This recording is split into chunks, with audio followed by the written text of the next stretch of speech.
right. Hello, everybody. Hello, welcome. It is book club. I love book club. It is 9 o'clock. I'm here at home.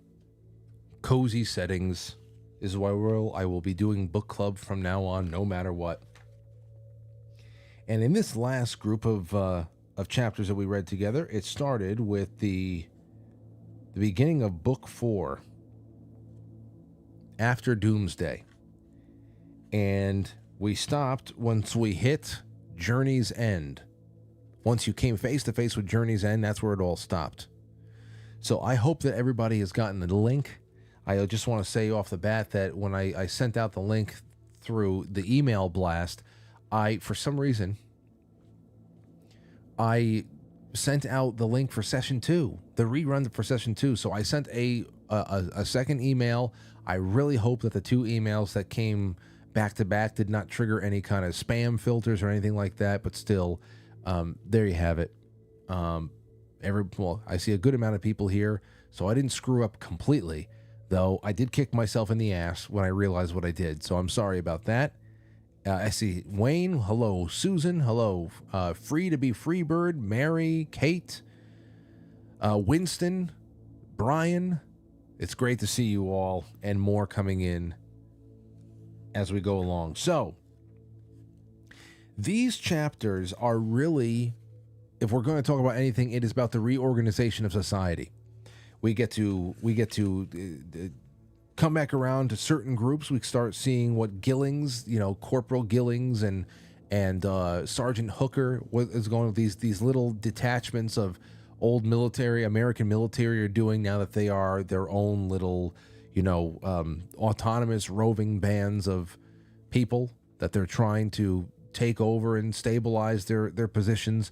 We start seeing, and of course there's a lot of crazy stuff. People are trying to make allegiances. They're just trying to keep their head above water, and it is very cutthroat in many respects. We see more and more that we're returning to old world ways of consolidating power through arranged marriages and hierarchical societies. It just is just natural. It's just a natural state of being, not necessarily the most comforting state of being, but it is. We're not used to living in a jungle-like environment. And suddenly, our characters have found themselves thrust into that position. So here we are, and I'm just going to go through some things that I have up here. The first week, the princess, they believed. They were utterly certain that Senator Jellison would keep them alive. Now, this is something that's really interesting here. They open up with Maureen, and I guess they call her the princess because, again, in this little detachment that they have in that Colorado area, I think that's where they are. Jellison Farm. They got the Christophers. They got Al Hardy. They've got Jellison there, and we're starting to realize that Jellison is not in really good health. That he's got a bad heart, and that just something is just weighing on him. And if there's the whole idea of succession. The succession of power, who's going to come into power after Jellison, who the senator is very, he's held in high regard, and people, look to him for leadership. And so Maureen obviously is the princess that is going to need to marry somebody to legitimize them, especially with the locals here. But there's so much, as Maureen is looking to find a way to be useful. And here it is. She was working with people. The snooping didn't bother her. If anything was necessary, if anything could save them, it would be Al Hardy's careful work. It wasn't the snooping or those who tried to hide their possessions. They're fools. They were fools, but that was a folly that did not disturb her. It was the others, the ones who welcomed Maureen. So she's going around the area to all neighboring farms and parcels of land, and she's trying to see who's out there, who wants to be able to, take an accounting of what they have to offer, so that we can see if there is going to be an expansion of their territory, and that was going to come with that would be protection and rationing and whatever. But here's the thing that got her. The fools, let's say, the thing that disturbed her, the ones who welcomed her, they believed They were utterly certain that Senator Jellison would keep them alive, and they were pathetically happy to see his daughter.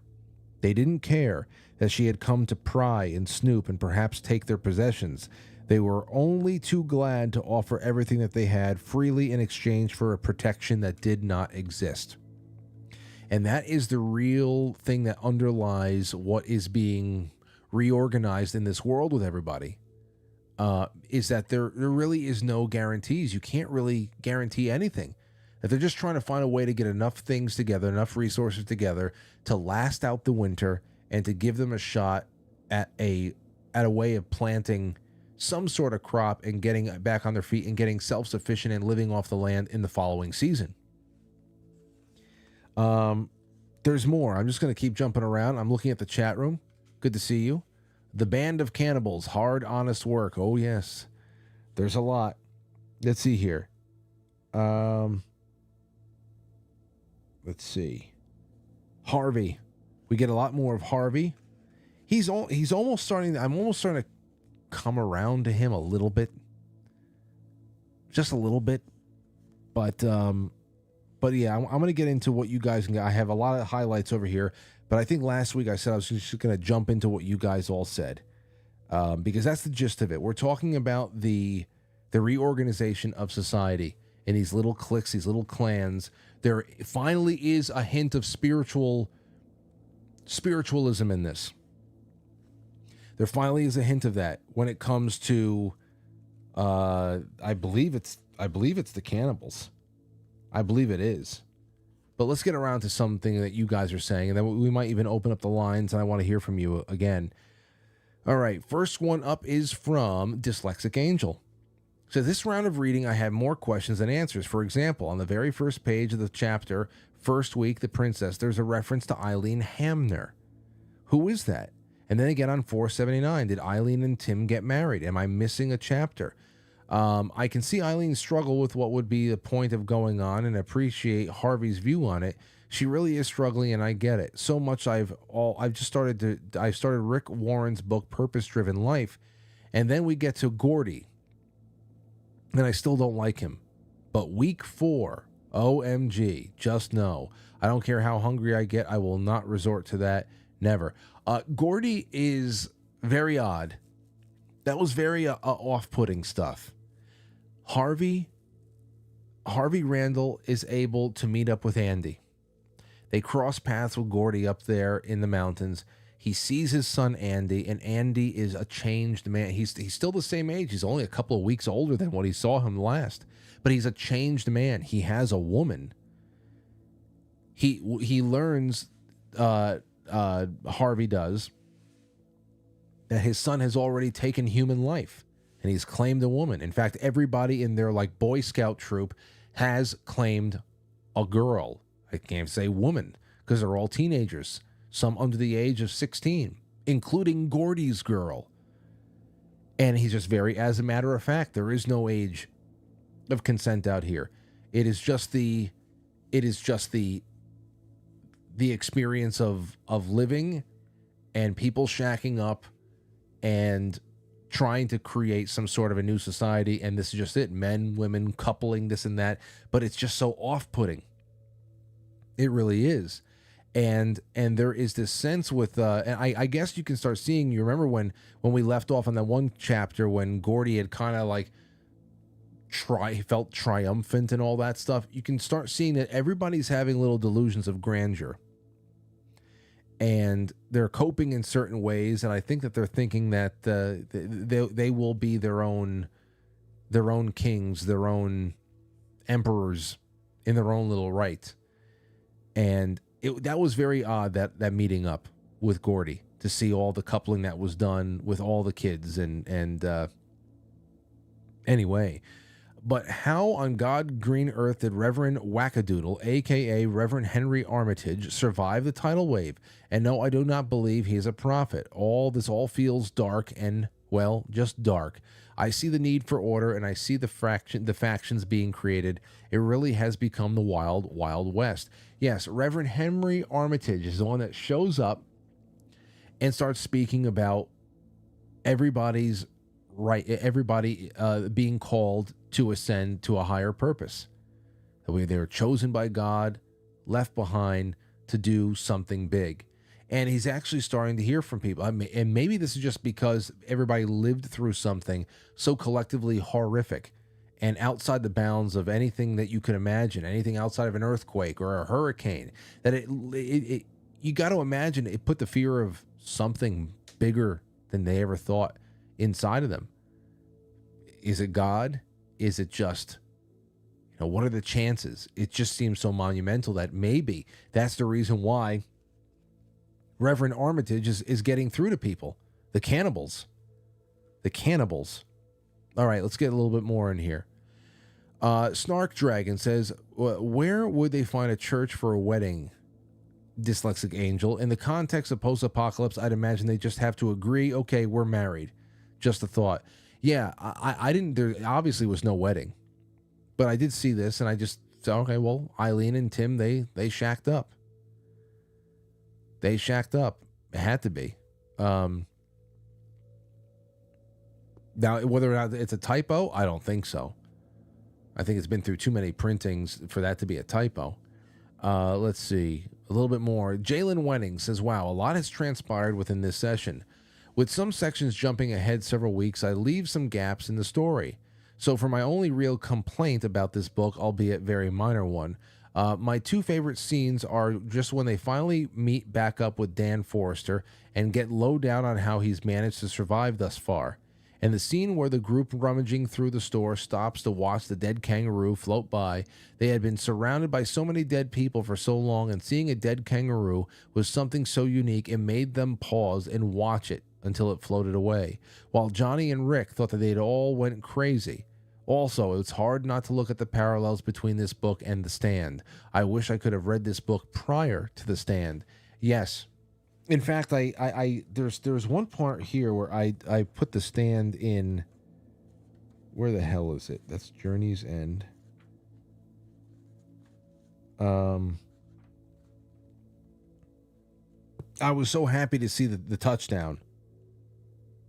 I was so happy to see the touchdown of the space crew. I was so happy to see that. I really was. Because like, okay, great. I can't wait to see what happens with these guys. And they're really in for it, aren't they? Gordy trying to be a king. I already have that. Let me just keep going around here. Oh, I love this one. This is at the end of page 424. The tsunamis have done their work. Around the shores of the Atlantic, there is no trace of works of any man. The very shoreline has been changed. The Gulf of Mexico is a third larger than before. Florida is a mere chain of islands. Chesapeake Bay has become a gulf. Deep bays indent the western coast of Africa. On land, the craters no longer glow visibly, but they continue to change the weather. Volcanoes pour out lava and smoke. Hurricanes lash the seas. Rain falls everywhere. The work of the hammer is not yet completed. Big stuff there. Now, here's one. The fourth week, The Wanderers. This is just the opening. Now the opening segments right here, like the table setters. I love these quotes. It really got me. This is from Roberto Vaca, The Coming Dark Age. They quote that a lot in this. There is one fact that will bring notable relief to many survivors. The grim problems facing them will at least be completely different from those that have been tormenting them in past years. The problems of an advanced civilization will be replaced by those proper to a primitive civilization. And it is probable that a majority of survivors may be made up of people particularly adapted to passing quickly from sophisticated to a primitive type of existence. And I thought that was so interesting because where we are right now in human history, we are talking about the WEF. We're talking about all of their plans and hopes and dreams for transferring us into a new technocratic age of transhumanism, where you think that they want to take the last of primitive human life, which is just the naked human man or woman, and get them upgraded with computer equipment to actually go to a higher level of technology, not more primitive. But when you really think about it, they're not looking to upgrade us, are they? They're not looking to upgrade us. I don't think that there's anything really beneficial for us on the other side of that door, the transhumanist door. So I thought that was really interesting. There's more We get Gillings. Now, Gillings is interesting. Corporal Gillings, that's the guy who's contemplating killing all of his COs, his commanding officers, and becoming like the head guy. But he still has not done anything like that. In fact, he's still taking orders from Sergeant Hooker. And here's a little bit. Here, listen to this. The man nodded. This is page 429. We've met up with the military cannibals. The man nodded. He began backing into the trees, but stopped. Don't go west, he said. We killed a man and a woman and ate them. I didn't want anyone else to see how I felt. Next chance I got, I went off on my own, so don't cry real tears over this jacket. Just be glad that they ain't no dry wood around. The bandit laughed, a funny, painful laugh, turned and ran. Dan shook his head. Cannibalism? So soon? Yeah, we're talking weeks. Let's see here. And then we get into all of the problems that they're having with the cannibalism. You eat a steak rare, he said. This is when Hooker is talking to what's his name? Let's see. You eat pork well done because pigs carry some diseases men catch too, parasites and such. He paused for a breath and to see if Hooker would backhand him to shut up, but Hooker didn't. But you can catch anything from a man, except maybe sickle cell anemia. You've lost 15 men since you turned cannibal. 8 got shot, you saw it. They were too sick to run. Hell, they were the recruits. We don't know what they were doing. So there's a lot of people getting sick just because they're eating humans, and it's a lot of nuts. It's nuts. You got to eat human meat. That's it. Also, we meet up with what's his name? With the gang leader. That's who actually meets up with them. And we start seeing that there is so much infighting over women. That is a natural resource for everybody. Big time power struggles over who gets to claim women, and women that are really just using one of the only things in this situation they can bargain for security, which is sex, where they become pretty much a party favor. And that's it. It does, there's less and less loyalties to husbands, and you just gotta do what you gotta do, I guess. Keep yourself on the higher side of demand. Let's see. Johnny Baker didn't say anything. He was overwhelmed by what he had seen and learned. There was no civilization here at all. Only desperate farmers trying to hold a few acres of ground. That's after coming back down. Coming back down to Earth. Now, there is something else. I'm trying to find the area that I had set that other one up for. Where is it? Well, here's the kangaroo. The kangaroo aspect over here. I'll be damned, it's a kangaroo. Well, I never saw a kangaroo like that, White said with fine contempt. It's a kangaroo. All because of the zoo was flushed out. But I guess I'll get around to more of this, what I was looking for. Is this it? Hooker in charge. Yeah. All right. Well, anyway, I'm going to get back to what you guys were saying. Gal 2 2021 says, this section is the most disturbing for me so far. All societal norms are torn down. Let me get this up. All societal norms are torn down. While cannibalism is not unexpected, we all hope we could resist, but maybe not. However, more disturbing for me by far was the chapter Mountain Men, where Harvey and Mark found the scout troop in Gordy Vance. You can feel the horror and pain Harvey is experiencing over the loss of his son's innocence and the loss of his son's respect and love for him, and the cavalier and heinous attitude of Gordy, who is enjoying his little kingdom. Great point. Little kingdom. Everybody, you're seeing this from a number of group leaders, that there is a lot of people trying to be king of their little hill of beans.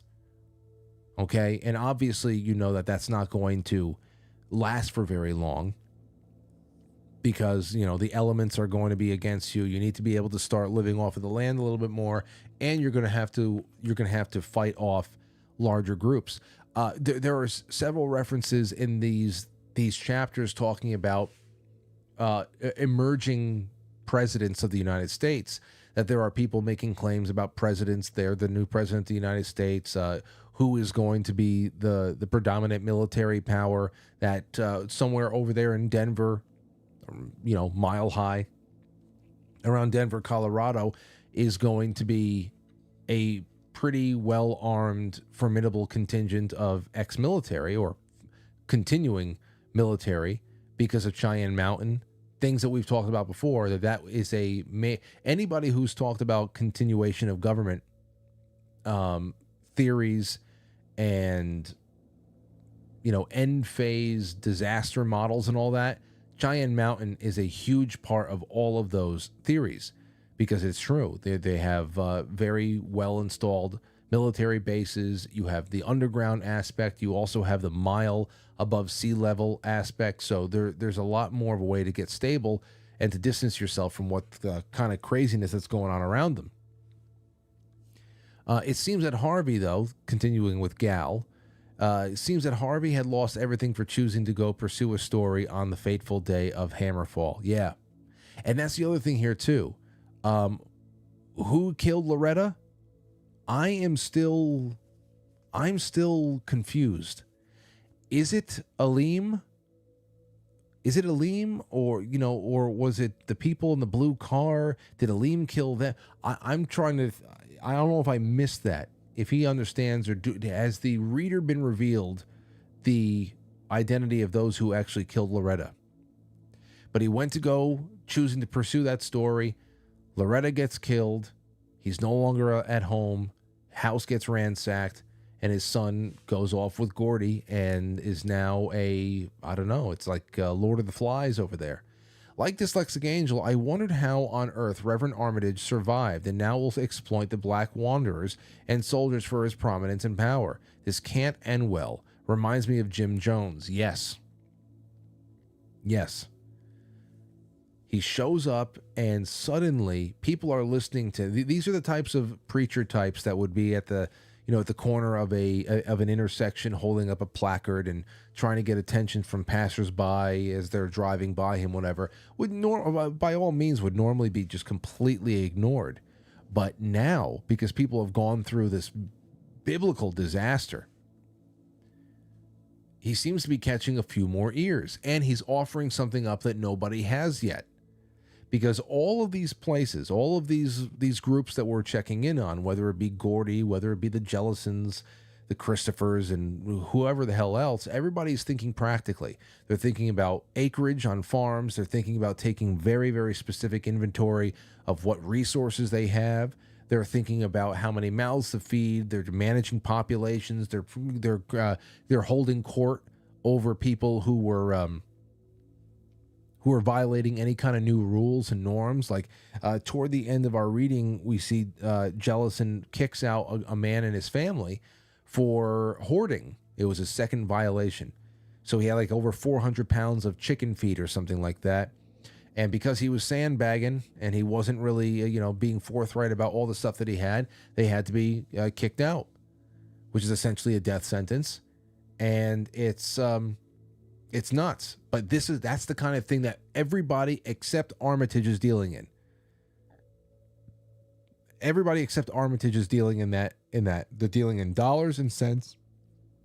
They're dealing in what kind of infrastructure can be brought back into the fold. Can somebody go and repair a power supply station? Can they repair a dam? How far out can we go and extend telegraph wires? So they're already trying to find a way to getting Morse code back into the mix there. And but this is the one guy, Armitage, who's going into the spiritual world, and he's kind of recruiting people on a spiritual level. I wondered how he got it. This can't end well. Reminds me of Jim Jones. In the High Justice chapter, we see Senator's power being wielded more and more with the cold, skilled help of his fixer, Al Hardy. George Christopher is the power who they have to keep close. They become the government, confiscating people's supplies and punishing those who don't hand them over what is asked. At the conclusion of dispensing justice to the farmer Bonar, they allow a young man and his old mother to join the stronghold. The quote on page 471, Arthur Jellison hated her for what she would eat before she died. I couldn't help but think the George Bernard Shaw comment, quote, there are an extraordinary number of people whom I want to kill, end quote. He proposed that it would be a wise idea to have people come before the committee and justify their existence every few years. You can find the 1-minute video of him on YouTube. Is the government of Stronghold heading that way? Yeah. I tend to think so. Then again, I don't know who is, I mean, there seems to be stand-up people inside of all these strongholds. Stand-up people that were just, they don't want to go too far, but they're just, I don't know. Jellison, I thought, was going to be one of those guys because he was really good in the beginning. Usually when you have a senator or something, you thought that they're going to be some corrupt guy, but he was making sure that people's constituents were getting proper attention, helping out vets with prosthetic legs and all that stuff. And you know that, the game kind of changes once a comet hits Earth and you're here to help pull something together. But you do see that everybody can be on a path for something crazy, which is really making me want, because we have 2 more sessions together. We're going to read about 80 pages for next week, and then I think it's about 70 pages for the final week. We have 2 more sessions together, and I'm wondering, in these 150 pages left, how the hell is this going to end? How the hell is this going to end? I'm getting really curious about it. But yeah, let's keep going. Let's see. Cowgirl says the transformation of the Boy Scout troops was cold, yet somehow gratifying and inspiring. Boys become men a la Hunger Games. Harvey's son rejection was probably based on a long history of being ignored by Harvey. I'm very anxious for their survival, though. Many tougher groups out there. Fantastic tension created with the scene with Al Hardy and Harvey in the library before. Al explains that the purpose of the meeting. Al is the man everyone is afraid of for good reason.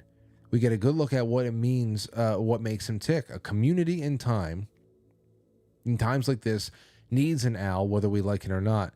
Harvey is not a character that's particularly likable, but the author is forcing us to get behind him. His role will be pivotal. Yes, that's exactly what I was saying in the opening. He has not been likable throughout this entire thing. His abandonment of his family. He wasn't a good husband. Maybe the marriage wasn't ideal, but he was just detached, and the affairs and everything else. He's just been a guy, especially in that last thing. As the comet's approaching, I get it. Everybody's coping in their own way, and sometimes you don't want to deal with an impending reality that's too big to bear. But to go to work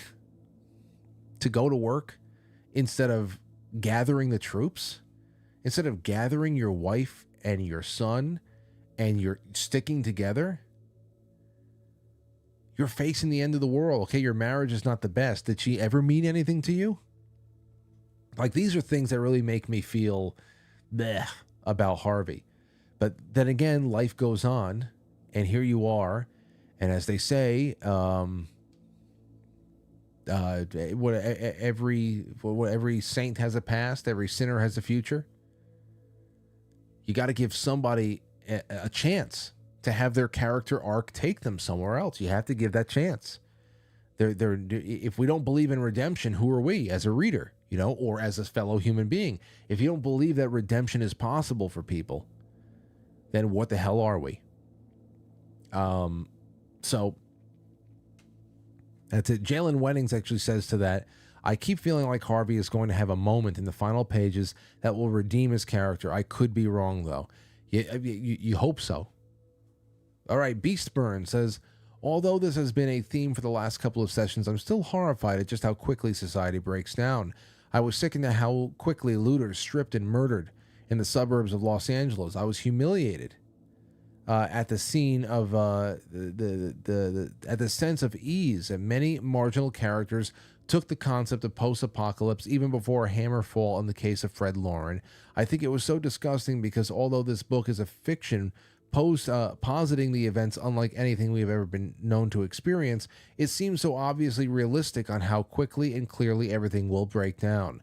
I want to think I want to think that I wouldn't adjust so quickly, obviously with the positive action, but I feel as though I would be more likely in a shock for a few days, whereas many groups hit the ground running. Even if you had prepped as clearly as Harvey had, it meant very little if you weren't available to immediately defend yourself and your stash. I'm still enraged at the theft of Tim's observatory. I feel like he folded instantaneously. Well, he didn't, it's one of those things where he didn't have anything. I think they had a gun in the car, but Eileen's in the car and there's, what does she got? And it's just Tim versus at least two well-armed guys. So, I mean, one guy can take out two guys easily if you can plan your ascent, you know what you're up against, and you can flank them or do something.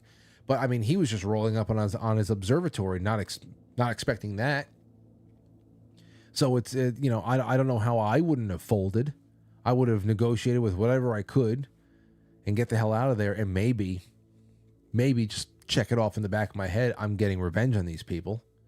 Because it's one thing to be a hard ass and say, I'm sorry, man, there's no room at the inn over here. It's another thing to see those guys telling Tim, this is not your place anymore, and actually have some kind of sick sense of satisfaction, taunting, like you enjoy having a little bit of power over him, even though your occupying of the observatory is very just temporary, because there's not enough to stay there forever.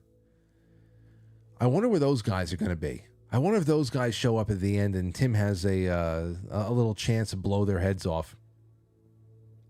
I've gained a new level of respect for Harvey in this last assignment. Likewise, I have grown to dislike Maureen more and more, with her whiny woman reaction complaining of the whole scenario.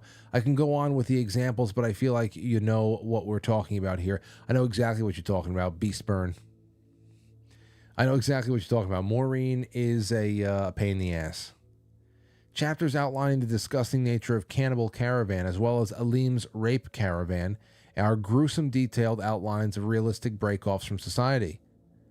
I actually feel the same way about Gordy's group with Andy Randall. I know it's a portrayal, and described by other members of the book club, to be evidence of a dramatic maturing force of the unearthly scenarios laid out there in the book thus far, but I feel very different. It was stomach-churning to see a young man turned against his father so quickly, and in the favor of the desires of the flesh made acceptable by the post-apocalypse circumstances. Gordy Young is a weak, disgusting character. Gordy Vance is a weak, disgusting character. He was about to use a group of loyal men to cover up his suicide because the financial failure derived from his bad decisions, and yet, once he realizes he doesn't have to go through with it, and only because the world is slammed with a new reality, but also at the expense of millions of lives, he chooses to take full advantage, stealing another man's son, as well as grooming and manipulating a scared and vulnerable teenage girl. There are very few people I agree to be morally upstanding people in this book. Even in the seemingly moral society of the Stronghold, there are so many gut-wrenching decisions being made. As we approach the end of this section of reading, we start to see corruption rooted in the fear of survival rearing its ugly head. Ain't no way around it, I suppose. Stay alert, y'all. The ride continues. Great point. Great point there. And another thing about The Stand is that this is what I always talk about with, like, when I have conversations with my anarcho-capitalist friends who talk about doing away with the state, living in a stateless society, and I always tend to agree. I said, I still believe that we need a lot of what society we have today, that kind of community and feeling of security for us, because we always come together and try to organize ourselves. We do it. And mediation starts becoming an issue. Law enforcement, judges, who is going to be an arbiter of legal disputes. These are things that are just... And then on the other hand, I always say, the only way that we're going to see how an anarcho-capitalist society is going to be able to play out is if it all just collapses. That means that there is a virus that actually wipes 95% of the people out, or an asteroid hits Earth. I've actually used these two scenarios over and over again, and it is the scenarios that encompass Lucifer's Hammer and The Stand. The Stand, the asteroid in The Stand was the virus Captain Trips. This bloody flu that just turns people's insides to sludge. And whatever's left over, there is all this forming of towns and trying to get a handle on resources, reforming constitutions. The other thing that is in The Stand that we see in this as well, too, are those little sections of secondary and third round deaths. People who are just, they'll break a leg. And, the ability to get into a car and go to a hospital and have your legs set, that's gone. All of a sudden, people are dying of infections from things that we take advantage of. We take for granted, I should say. Those are very, very similar things. And one day I would love to read The Stand with this audience, but that would be a 3-month project. Because this is 600-something pages. The Stand is, I think, at least double that. I think we're looking at 1,300 pages or so. But it's worthy of a lot of conversation here. All right, well, let's move on. Let's see. We'll just go to some new ones. Mark G says, the section where Peter Bonar gets thrown out of the stronghold for hoarding was tough to read. It reminded me of the relationship between the states and the federal government. Bonar just wanted to be left alone to keep what was rightfully his. However, he had taken that tempting big government aid in the form of food, greenhouses, and gasoline in order to accumulate part of his stockpile. This gave Jellison reason enough to find guilt, and it's hard to say completely independent from that date. What a frustrating part to read. I know. Very crazy emotions reading this. I know. This all playing out because, like you said, who is the most upstanding person in this so far? Who's the most upstanding person in this so far? Mark Koshu, I forget how you say his last name. Mark the biker. He has been pretty solid for me. Everybody else is kind of like going on their own path. Harvey some people started off pretty low, like Harvey, trying to find a something to motivate him into a new headspace. Of course, he loves Maureen. Maureen is grappling with what she wants. She wants to be in love, but this and that's like, oh God. But her marriage with George Christopher is probably, one of those things. We'll see what happens. There's gonna be bloodshed. There's gonna be a shootout. There has to be a firefight. There's too many militarized groups that are roving around looking for strategic alliances and resources and all that. There has to be a war, a tribal war. Let's see. Subvet Brian says, 2 things come to mind. I think that there's going to be a battle between the men over Maureen, who in a twist ends up pregnant via Harvey. Yeah. Brian, I was thinking that same thing. There's definitely going to be a pregnancy. There has to be a pregnancy. Everybody's shacking up with somebody. There's got to be a pregnancy over here. Also, obviously, a battle over resources between Stronghold and the pseudo army. The last sentence on page 471 really hit regarding the senator hating the frail old lady for what she would eat before she died. Yes. It did hit.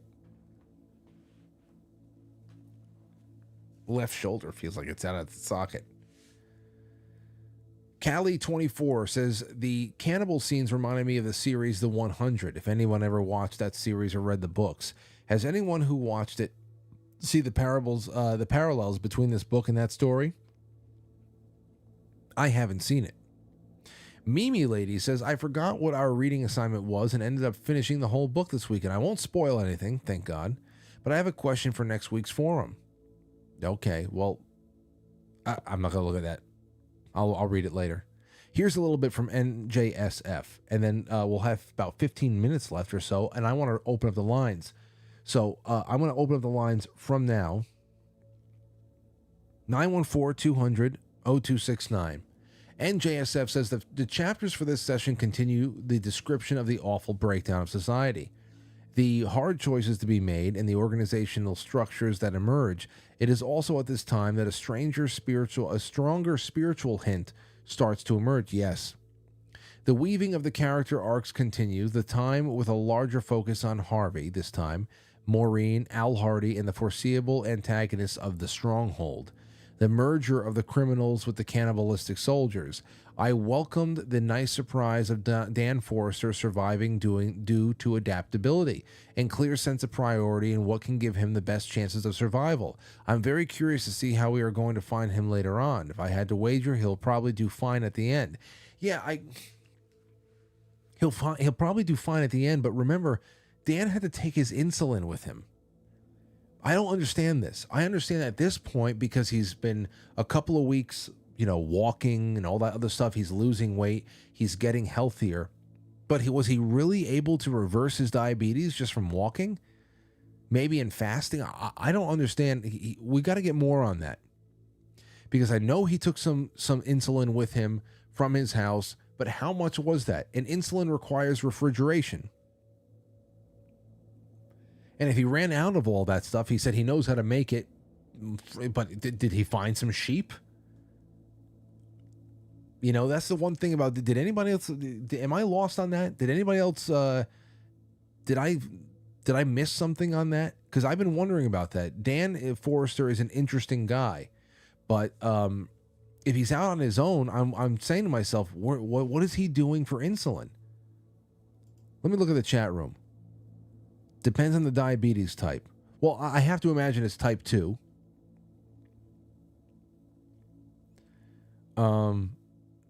What do you guys think about that? Aleem wants power, says Susan. Yes. No, I definitely know he doesn't have any sheep. But I was wondering about it. Weight loss and exercise, he may have reversed it. Well, I hope so. He hasn't really said anything. He doesn't need it. Okay. Well, there you go. I gotta see what else. What else is there? I guess we'll know over the next 2 weeks. All right. Let's see. Welcome the nice surprise of Dan Forrester. Al Hardy is one of the characters most difficult to like. Even though he has not done anything openly evil, he just reminds us of the cold, soulless bureaucrats at the deep state. I'm just waiting to see what his corruption story will be. While not the face of the decisions, it is clear to see he directs the circumstances, thus limiting the available options.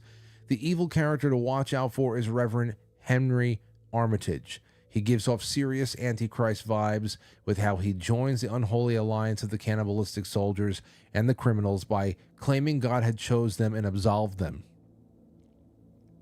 Harvey and Maureen's relationship became clearer to me. Maureen was really a lost soul searching for her purpose, and that drove her promiscuity. I wanted goals, now I have them, and it's too much, she said on page 406. While presenting a facade of an independent woman, but not as much as Eileen, she really wants a confident man. Here's another quote from page 408. This wasn't the man she slept with. She didn't know who he was. Almost he reminded her of George. He seemed confident. Harvey is also transformed by the events, becoming jaded.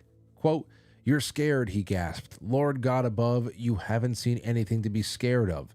He was shouting at her. "Do you know what it's like out there? You can't know. You haven't been outside of this valley." That's on page 409. But he does care for Maureen and regrets his prior snap. This is on page 409 as well. "I'm learning to live with that, but I shouldn't have let you see it. I can't make things easier for you, but it does," she said. "Sometimes you've got to say confession." A lot going on there. Anyway, that's what I have from your wonderful comments. Let me just make sure I didn't miss anybody. No, we got through them all. So that's where we leave off at this point. And we have a couple of minutes, so I'm just going to leave the lines open. It's 914-200-0269. Now, coming up next, it's Journey's End. On my book, it's page 489, Journey's End. Where we are going to go from there is from Journey's End and keep reading until you hit the chapter titled Expendables. So Journey's End to Expendables, but stop when you reach Expendables. I know some of you have already finished the book, but this is the pace that I think would be good so that we can really absorb everything. I tend to prefer every week reading around 75 pages on average. For longer books, I feel like there's got to be a couple of weeks where we get somewhere around 90 to 100 pages in, just so that we aren't reading one book for months, you know? But at this point, now that we're coming down to a close in a couple of weeks, I just really want to make sure that we can absorb this stuff, have easier sessions reading, and talk about them a little bit more. But there's a lot more. There's a lot more to say, and just enough time to do it in. Let's see. There's a couple of things a couple of highlights I really wanted to bring up, but hold on. Let me make. I don't know if I missed some of your calls. There you go. 914-200-0269 if you want to be a part of it. If not, I think we got more than enough on the record. We can go from there. Aleem, I'm just looking at it. It's just all the stuff that we've talked about already. You guys really do a good job highlighting it. The threads are just wonderful, and it makes it possible to do this without a co-host from time to time. But there's nothing like having a nice co-host. That's it then, ladies and gentlemen. Let me go into the live chat, just see what people are saying. Let's see. The winter is coming. With limited food, how does Dan Forrester survive? That's Laura in the chat room said there. I don't know. Susan Chemotech says he is in full ketosis. Oh, I am sure of it. Autophagy is in full effect at this point. I need to participate more in the forums. Well, Black Orchid, it's not, you can call in as well. If there's any points or thoughts that you want to put through, always remember you can do that. But the forums are great. The forums are fantastic. It's been a nice pace, not very interactive this evening, a bit under the weather, still enjoying it. Well, don't worry about that, ST. I hope you feel better. Susan Kimontek says, I can't read the thread, I'm blocked. Susan, as I've said to other people who have said comments like that to me, I have never once blocked or had one person banned off of the forum, so there must be something else going on there. I don't know what it is, but I don't understand what you're having there. The next book, for people asking, will there be a co-host for the next book? Yes, Stephen Jonathan will be coming on to be doing the next book with me. That starts on Easter week, March 25th. The week of Easter, we're starting The Robe. Lloyd C. Douglas, I think it is. Yeah. The Robe, Lloyd C. Douglas. It's going to be a good one. Perfect for right around Easter time. It's going to be great. All right. Hold on. Oh, wait. We got a call. We got one call. Let's do this one. 610, you're on the air. Go ahead. Hi, Frank. I wanted to say, I was thinking when we were talking about Maureen, she's so annoying, and listening to her is like watching a bad episode of Sex in the City. I know. It's just like it's like they try to put Sex in the City in the middle of a post-apocalyptic setting really makes it all look so annoying. I know. And I was thinking John Baker is going to come back into, like, I know they're going to bring him there. And I'm thinking, now here's another guy that she slept with that's on the table that she could, like, have this big power couple, her and John Baker. Can you imagine? Can you imagine surviving a comet hitting the planet, and after a few weeks, you see these groups of people just suddenly crossing paths again, and all meeting up on this ranch, and you just happen to have slept with half a dozen of them in your life? I know. It's like oh my, that in itself would be a moment of like, oh wow, wowee. Yeah. So I'm waiting for that, but I kind of want her to end up with George Christopher. Really? He needs to set her straight. Yeah. Okay, so you think that George Christopher is the only one that can set Maureen straight? I think so. Okay. All right. So that's it. Just wanted to bring that point out. You know what? You never know. I can see. I mean, obviously, there's going to be a few people that are vying for Maureen's favor here right now. It looks like Harvey really wants that to be him, and it looks like she may want Harvey as well, but she's not sure and all that stuff. What it does seem like is that she doesn't want to be with George Christopher, but if she does shack up with him, it will only be because of the political joining of two dynasty families in now what is a local, the political power epicenter. So we only have a couple of short sessions to see. So I'm looking forward to next week. Me too. Thanks, Frank. It's a great night tonight. All right. Thank you. I had a great time with Bye-bye. you too. Bye-bye. All right. That's that, ladies and gents. And I encourage you to call in like that next week because it's good to have you guys along for the ride. All right. Well, thank you so much. That concludes the 5th session of Book Club, quite frankly, Book Club for Lucifer's Hammer by Larry Niven and Jerry Pournelle. Next week, we're going to be talking about chapters Journey's End up until you hit the Expendables. Journey's End to the Expendables. So for me, that's page 489 to 557. And I hope you enjoy yourself. And in the meantime, feel free to email me and all that jazz. All right? Have a good one, ladies and gentlemen. Good night.